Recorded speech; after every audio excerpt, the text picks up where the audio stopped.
My intellectual stimulation came from my father. Did he have dreams for you, for your future, and what you would do with your life? Yes, he left it to me to choose what I wanted to do, and he was not very happy when I left university after 2 years in order to become a journalist. But still, he accepted it. Where did you attend university? Vienna. In Vienna. Yes. I studied philosophy and history of art and history in general. What made you want to become a journalist? It did not make me desire. You see, when I was 19 years old, nearly 20, I left Vienna and went to Berlin on my own. I left the university.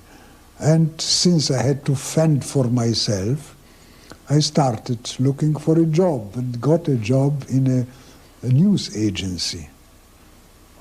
This was a semi-American agency, United Telegraph. And so my journalism started. And later on, I was invited by an uncle of mine who was a psychiatrist and living in Jerusalem in charge of a mental hospital. He was unmarried and alone, and we had always a very close relation. He was the youngest brother of my mother, and he invited me to Jerusalem to stay with him for some time because he felt lonely. He opposed the idea of Zionism, and he was more or less isolated within his community. Well, I went to Jerusalem and stayed with him for some months, and there began my attraction to the Muslim world and through them to Islam. What was your political and philosophical view at the time you came to Jerusalem? My political views were nil. My philosophical views were those of a young, inexperienced man, and I wouldn't like to boast about them today. But I felt from the very first moment that the aim of Jewish colonization of Palestine and doing thereby wrong to the Arabs was immoral. And I became averse to the idea of Zionism from the very first moment of my contact with it. And then I decided to take up my journalistic career, which had just started in Berlin before I left it. I wrote an article, made 10 copies of it, and sent it to 10 newspapers in Europe. 9 of them didn't answer, and the 10th, this was the Frankfurter Zeitung, probably the most important newspaper at that time on the continent of Europe, accepted it and offered me the job of their special correspondent in the Middle East, which I accepted and began to write for them. Then I returned after, I went on a further journey for the newspaper to Syria, to Iraq. What were you writing about? I was writing mostly about people, about my feeling of people, the way they looked upon life and how they lived. That interested me more than political constellations of the moment. And apparently these articles were well received, and very soon I had a name in the German press.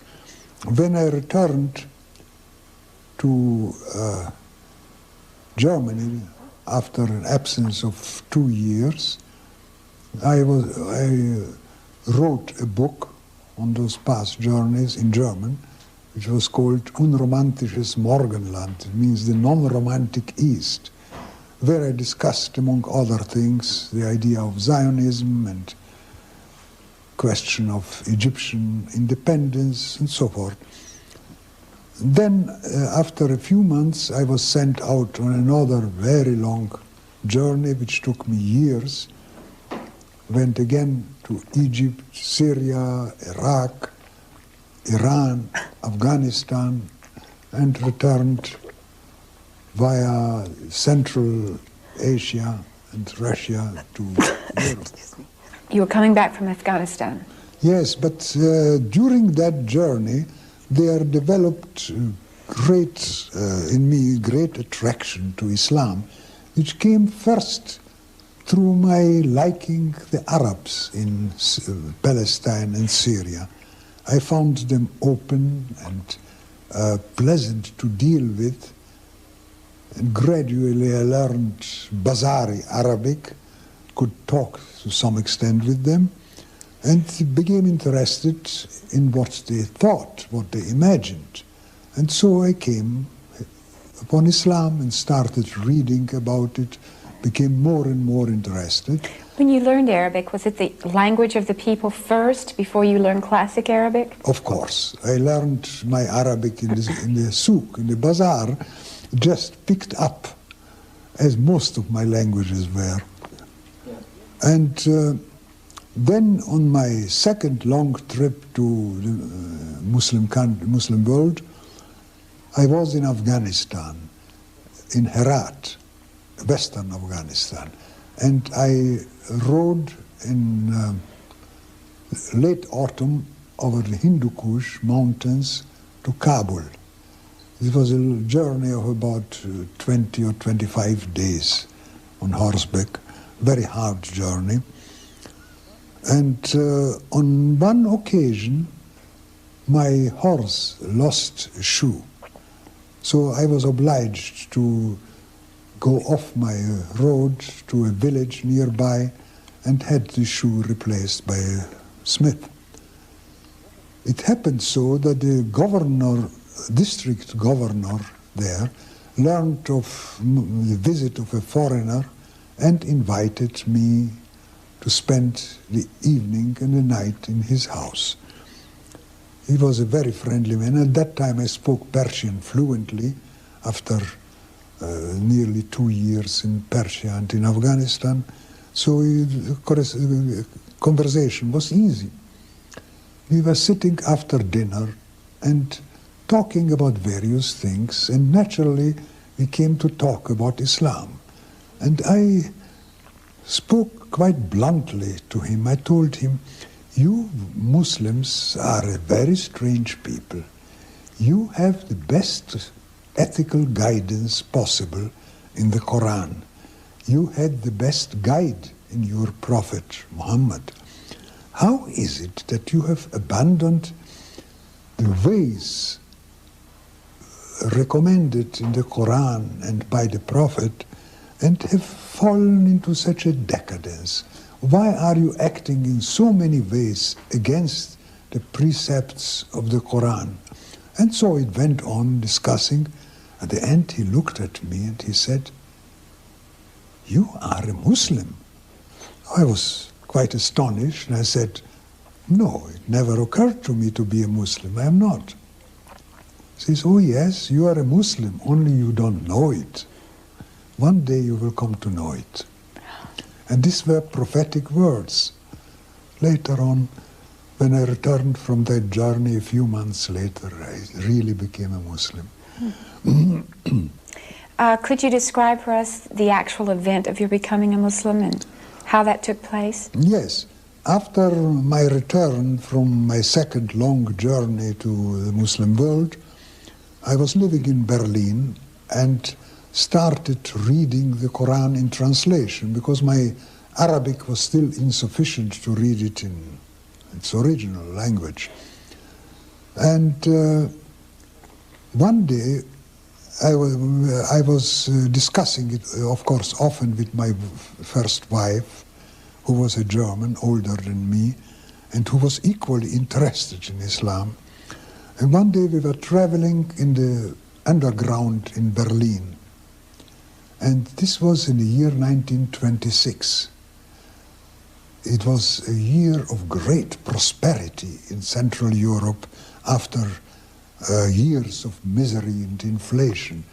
And all people were well-dressed, people who were in the underground train together with us, well-dressed and well-fed apparently, but it appeared to me that their faces were not happy. And I looked from one to the other and saw there is unhappiness in these people. They are oppressed. And I turned to my wife, who was, by the way, a painter and accustomed to observe faces, and I said, "What do you think of the faces of these people?" And she said, "They are unhappy." Same impression she had. When I came home, I could not explain to myself why it was, because, as I said, it was a prosperity year in Central Europe. I happened to find an open copy of the German translation of the Quran on my desk, which I had left before going out. And I took it up, and the first which my eye came upon was a surah, Al-Hakum Takathuru, which in German is, "You are obsessed by," I'm translating it now into English, "You are obsessed by striving for more and more until you go down to your graves." Oh, you would, if you would but see it, and again, if you would see, and then you will see one day that you are in hell, and on that day you will be asked, "What did you do with the boon of life?" It came to my mind that this is the illustration of our present modern life. People are unsatisfied, wanting more and more material goods, and are unhappy, and they do not see that they are living in hell now. And God says in this verse, in this surah, "One day you will see hell with the eye of certainty, and then you will be asked, what did you do with the boon of life?" And I was so struck by it, by this coincidence of finding this surah as an explanation of what I had seen previously in the underground train. I told myself, how is it possible that a man living 1400 years ago had composed a book describing the situation of today, showing us what people feel now?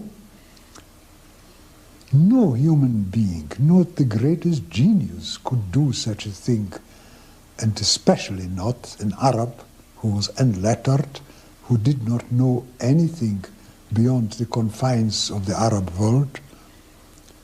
No, this book must be inspired, and inspired by whom? Then I became certain that it was a revealed book.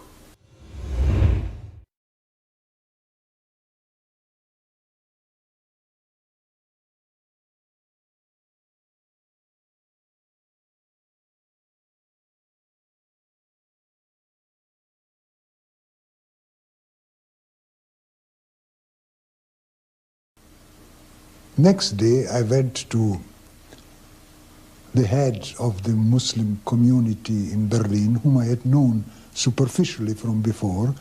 It was an Indian Muslim gentleman by name of Abdul Jabbar Khairi, and I told him, I want to become a Muslim. What shall I do? He said, it's very simple, give me your hand. And I gave him my hand. He said, repeat after me, La ilaha illallah Muhammad Rasulullah, which I did. He says, you are a Muslim now. I said, good, accepted. And then he said, wait, your name is Leopold, Leo, lion, lion. In Arabic it is Asad. let your name be Muhammad Asad. It never occurred to me before to change my name, but since he suggested it, I accepted it. And I said, let it be Muhammad Asad. And so I became Muhammad Asad from that day on. That was in September 1926. Thing that you knew intuitively that an Arab could not have intellectually... An Arab, anybody. Plato, if he had lived at that time, could not have composed a book describing the situation 2,000 years, 1,400 years later. No, not the greatest genius, Arab or non-Arab, could do it himself, by himself. And later I found in the Quran many such indications of wisdom which could not come from a human mind, you know.